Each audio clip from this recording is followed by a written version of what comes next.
지난 7월 대구 곳곳 헬스장에서 회원들을 잔뜩 모집한 뒤 폐업하는 이른바 먹튀 사건이 발생했다는 보도 전해드렸는데요. 그런데 최근 등록 회원만 800명에 달하는 대구 동구의 한 대형 헬스장이 또 돌연 문을 닫았습니다. 이 헬스장은 전국에 49곳에 지점이 있다고 홍보한 대형 업체인데요. 피해를 줄일 길은 없는 건지 변예주 기자가 취재했습니다. 사물함에서 세면 도구를 꺼내 가방에 담습니다. 신발을 챙겨 나서는 발걸음은 무겁습니다. 지난 28일 대구 동구에 있는 헬스장이 갑자기 문을 닫았습니다.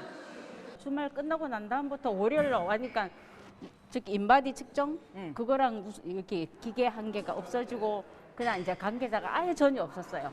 그때 알았어요, 사태를. 이곳에 등록한 회원만 800명에 달합니다. 다른 곳보다 저렴해서 찾는 사람이 많았습니다. 한 달은 13만 원? 그랬는데 1년 하면 26만 원 한다 그랬어요. 그래서 저는 기왕이면은 어차피 운동 오래 할 거니까. 문을 닫기 직전까지 회원은 계속 받았습니다. 10월 14일 날 1년치를 끊었는데 자동 이체를 시켰는데 자기들 알면서 받은 거야, 그걸. 관리비가 밀린 건 석 달이 넘었습니다. 책상 위에는 회원들의 등록 서류가 놓여 있습니다. 회원들이 환불을 받기 위해서 직접 정리하고 또 찾기 위해 나선 겁니다. 지점장은 자신도 월급을 받는 직원이라며 제대로 월급을 못 받았다고 밝혔습니다. 또 대표와의 연락도 끊겼다고 했습니다. 취재진은 대표의 입장을 묻기 위해 전화를 걸었지만 연락이 닿지 않았습니다. 이 업체는 전국에 49곳이 있다고 홍보했습니다. 같은 회사가 운영하는 지점 중 서울과 안양, 경산에서도 문제가 터져 나왔습니다. 이런 헬스장 먹튀 피해는 하루 이틀 일이 아닙니다.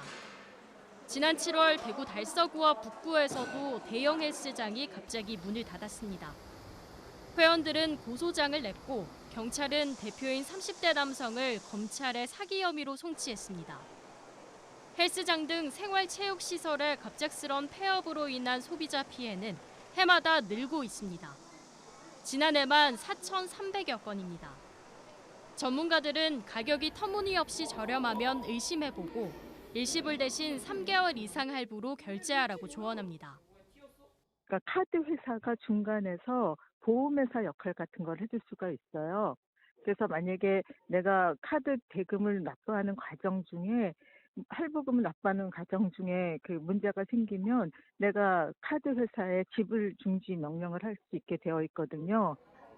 회원의 피해를 배상할 수 있도록 업체가 보증보험 가입을 의무화하는 법안은 4번째 발의됐지만 국회 문턱을 넘지 못하고 있습니다. MBC 뉴스 변예주입니다.